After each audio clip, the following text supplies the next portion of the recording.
होती है, भाई बराबर का चुनाव हो, सबकी बात सुनो, जिसकी बात बढ़िया लगे उसकी बात पे अमल करो।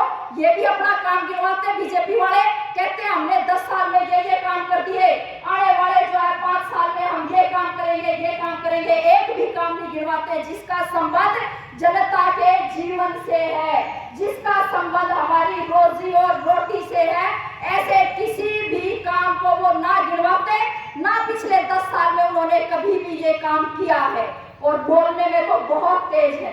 जब सिलेंडर 390 रुपए का मिलता था, तब सारे बीजेपी वाले लाइन में लग के सिलेंडरों के ऊपर बैठ बैठ के कितने प्रदर्शन करते थे। आज सिलेंडर 1100 रुपए का हो गया है।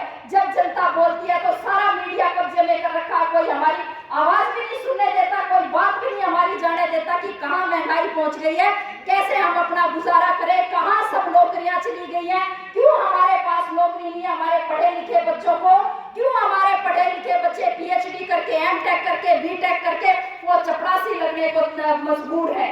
और भाई बात इतनी नहीं है, बात यह है कि कानून पास कर रहे हैं संसद के अंदर मजदूरों के 4, और जो मजदूर नहीं है तो सोचा हमारा क्या लेना देना इस कानून से। मजदूर का मतलब है जो भी आप अपने बालक को आज टाई बेल्ट बांध के स्कूल में भेज रहे हो ना, और फिर वो कॉलेजों में जाता है डिग्री लेने के लिए, आप कर्जे खा खा के जब उनको डिग्री कराते हो, किसी को एमटेक, किसी को बीटेक, किसी को सीए, किसी को बीसीए, किसी को एमसीए, एमबीए, ये जो बड़ी बड़ी डिग्रियां करा के जब उनको कंपनियों की तरफ वो मूव करेंगे, तो उनके लिए कानून है कि अब जो काम के घंटे हैं वो 8 नहीं होंगे, 12 होंगे, और 12 घंटे काम पे उतना ही पैसे में काम करना पड़ेगा जितने में आप पहले 8 घंटे काम करते थे।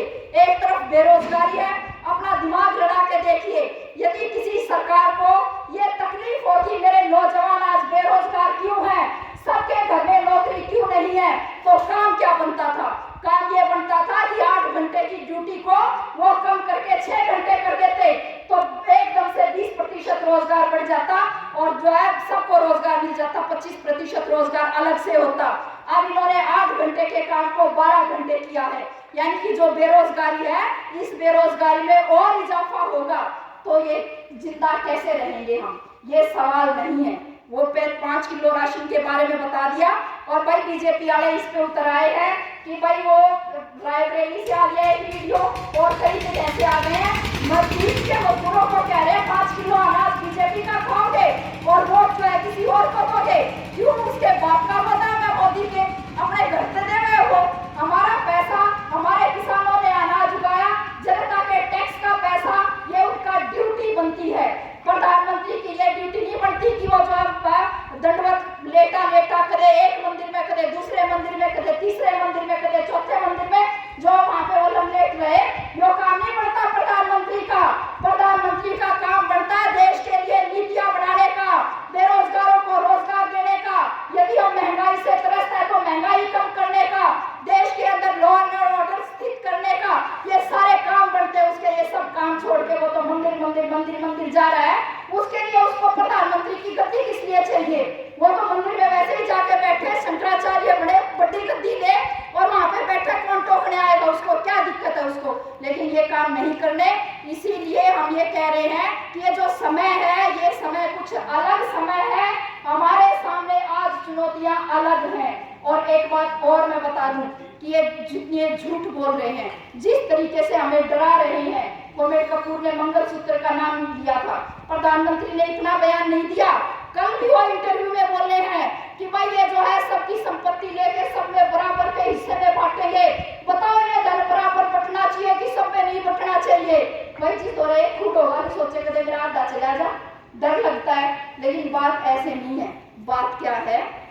झूठ बोल रहा है प्रधानमंत्री, जो ये कह रहा है आपके पास 2 भैंस है तो कांग्रेसी एक भैंस खोल ले जाएंगे, आपके जो है दीवारों का एक्सरे करेंगे, किसने दीवारों में जो है धन चिन्हवा रखा है, किसने गहने छुपा रखे हैं, जवार के डिब्बे में गहना है कि बाजरे के डिब्बे में गहना है। हम मोदी जी को भी बताना चाहते हैं, मोदी जी गलतफहमी में हो, जिनके साथ आपकी यारी दोस्ती है, यो काम तो वो कर रहे हैं, उनके पास है धन दीवारों में चिनवाने के लिए, उनके पास है सोना दीवारों में चिनवाने के लिए, डिब्बों में छुपा के रखने के लिए, जमीन में काटने के लिए। आम इंसान तो अपने 2 वक्त की रोटी के लिए संघर्ष कर रहा है, और भाइयों धन का ब्यौरा तो चाहिए। हम सीपीएम पार्टी की तरफ से आपको कह रहे हैं, हम इस बात के हक में हैं कि भाई क्यों नहीं ये अडानी का बेटा या अंबानी के बेटे की प्री रिसेप्शन होती है, ब्याह नहीं होता, ब्याह का पहले फंक्शन होता है, हजारों करोड़ रुपए खर्च होते हैं, क्यों नहीं उनके ऊपर टैक्स लगे और उस टैक्स के पैसे से सबके लिए शिक्षा की, स्वास्थ्य की व्यवस्था क्यों नहीं हो। जो सुपर अमीर लोग हैं उनसे उनके टैक्स किस लिए माफ किए जाए, जो उनसे टैक्स माफ किए गए वो पैसा क्यों ना वसूल किया जाए, वो जरूर वसूल किया जाए जो सुपर अमीर लोग हैं उनसे। और जब वो पैसा हस्तांतरण हो क्यों ना विरासत टैक्स लगा दिया जाए। क्या दिक्कत है भाई, अडानी के बेटे ने, अंबानी के बेटे ने क्या कर दिया, पैदा ही हुआ है, कमाएगा, उसको तो बतेरा कुछ है। जब वह संपत्ति ट्रांसफर होगी अंबानी के बेटे से अंबानी के बेटे को अंबानी से, तो क्यों ना उसके ऊपर विरासत टैक्स लग जाए, क्या दिक्कत है। सीपीएम ने अपने संविधान में, अपने जो घोषणा पत्र है, अपने घोषणा पत्र में लिखी है ये बात।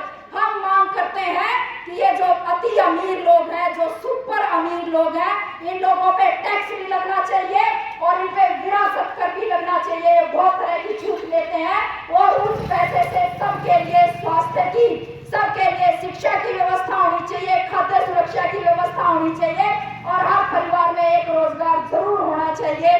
हम ये कहते हैं बहुत दावे के साथ और बहुत जिम्मेदारी के साथ हम इस बात को आपके सामने यहाँ पे कहते जा रहे हैं। तो केवल अपील ये है कि मुद्दों